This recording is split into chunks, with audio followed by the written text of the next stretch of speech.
नमस्कार। इस विशेष कार्यक्रम में आपका स्वागत है। विषय है इंडिया एआई इम्पैक्ट समिट 2026। मैं हूं आपके साथ प्राची प्रिया।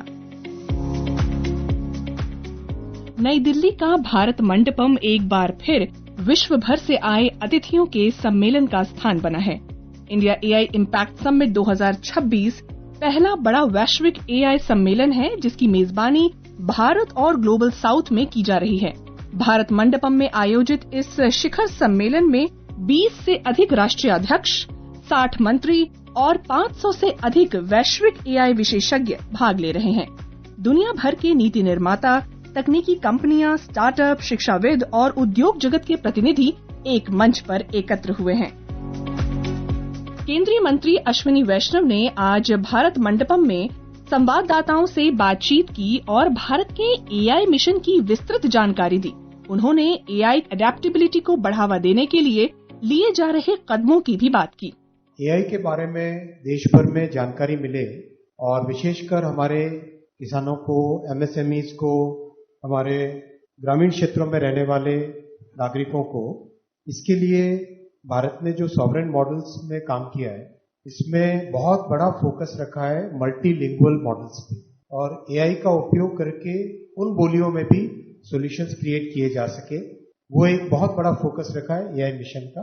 एआई मिशन 2.0 में हम कई सारे ऐसे सॉल्यूशंस लेंगे जैसे हेल्थ केयर में है, एमएसएमईज के लिए है, किसानों के लिए है। We will be creating a bouquet of solutions which are trusted solutions, which have been tested on security, which have been tested on all possible parameters. AI के बढ़ते प्रभाव, भारत की वैश्विक भूमिका, अर्थव्यवस्था और समाज पर इसके असर तथा जिम्मेदार और समावेशी एआई रणनीति को समझना आज के समय की एक बड़ी आवश्यकता बन चुकी है। श्रोताओं, इन्हीं पहलुओं पर आधारित है हमारी ये रिपोर्ट। एआई इम्पैक्ट समिट का उद्देश्य है कि विश्व भर में एआई पर जो चर्चा हो रही है उसे केवल विचार विमर्श तक सीमित न रखा जाए, बल्कि उसे धरातल पर और विकास के परिणामों में बदला जाए। इस तरह के प्रयास को हम एआई इंडिया मिशन और डिजिटल इंडिया की भारत की पहल में देख सकते हैं, जो इस एआई इम्पैक्ट समिट में भी दूसरे देशों के लिए एक उदाहरण के तौर पर प्रस्तुत की जा रही है, जिससे एआई का उपयोग देश के सामाजिक और आर्थिक विकास में ठोस रूप से हो सके। केंद्रीय मंत्री अश्विनी वैष्णव ने भी इस सम्मेलन के प्रमुख उद्देश्यों की जानकारी दी। उन्होंने बताया कि इस सम्मेलन का मुख्य उद्देश्य मानव समाज पर एआई के इम्पैक्ट को समझना है। In these next few days of the AI summit, when the world's entire AI leadership is collected here in India and they discuss all the pertinent questions which are there, look at the opportunities, look at the challenges, we intend to come out with the basic theme is impact. We are basically measuring and looking at what the impact on human society is going to be. There are many items which have very positive impact. For example, in agriculture, in weather forecasting, in climate change, in discovery of new materials, in productivity of so many positive things. Simultaneously, there is a negative impact also. How do we balance the two so that we can get the benefits while we can contain the harms? That's what we intend to cover in the next few days, and hopefully, given the kind of leadership which is attending this summit, we will come out with a good outcome on this summit. सम्मेलन की पूरी संरचना की अगर हम बात करें तो इसकी आधारशिला 3 सूत्रों पर रखी गई है।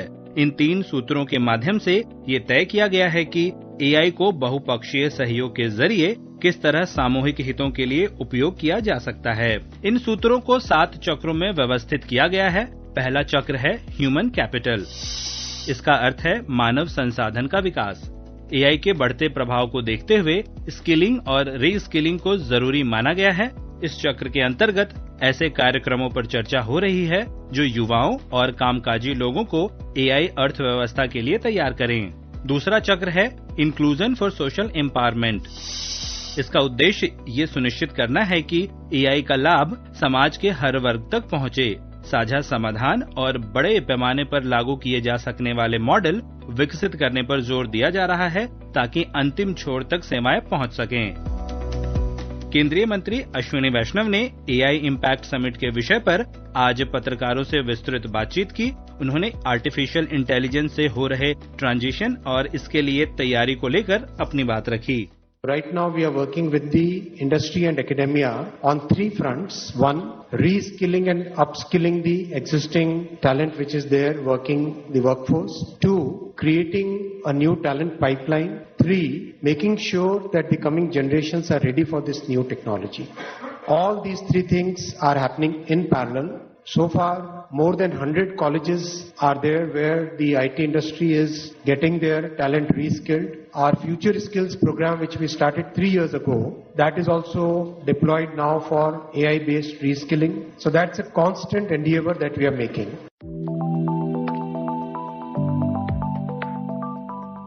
तीसरा चक्र सेफ एंड ट्रस्टेड एआई यानी जिम्मेदार और विश्वसनीय एआई पर केंद्रित है। इसमें वैश्विक स्तर पर तय सिद्धांतों को व्यवहारिक नियमों और ढांचों में बदलने की बात हो रही है ताकि नवाचार भी हो और एआई पर लोगों का भरोसा भी बना रहे। चौथा चक्र रेजिलियंस, इनोवेशन एंड एफिशिएंसी है।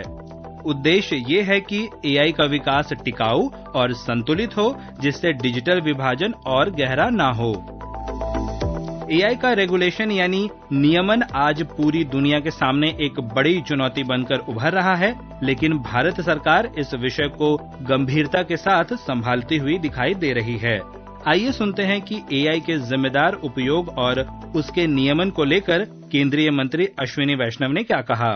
The way the foundational models are trained using the knowledge which is there in the public sphere and the knowledge which is there in the books and periodicals and journals and films and videos. Now, is that model the right way of rewarding the creators? Are there more improvements to be done? Are there the right guardrails to be created so that the balance between IP and innovation, that right balance comes? Would a simple regulation do that? Probably no. That will require a lot of consensus building. That will also require a lot of technological tools to be created. Our understanding so far is that for such complex problems, we have to have techno-legal solutions. Solutions which look at laws while they simultaneously they also look at technical guardrails and technical balancing features in the AI models as well as in the way AI is deployed. पांचवा चक्र AI के माध्यम से वैज्ञानिक खोजों को तेज करने और डेटा कंप्यूट संसाधनों तक समान पहुंच सुनिश्चित करने पर केंद्रित है। इससे स्वास्थ्य, कृषि और जलवायु जैसे क्षेत्रों में नई संभावनाएं खुल सकती हैं। छठा चक्र डेमोक्रेटाइजिंग एआई रिसोर्सेज है। मकसद है कि स्टार्टअप, शोधकर्ता और सार्वजनिक संस्थान भी समान भागीदारी कर सकें।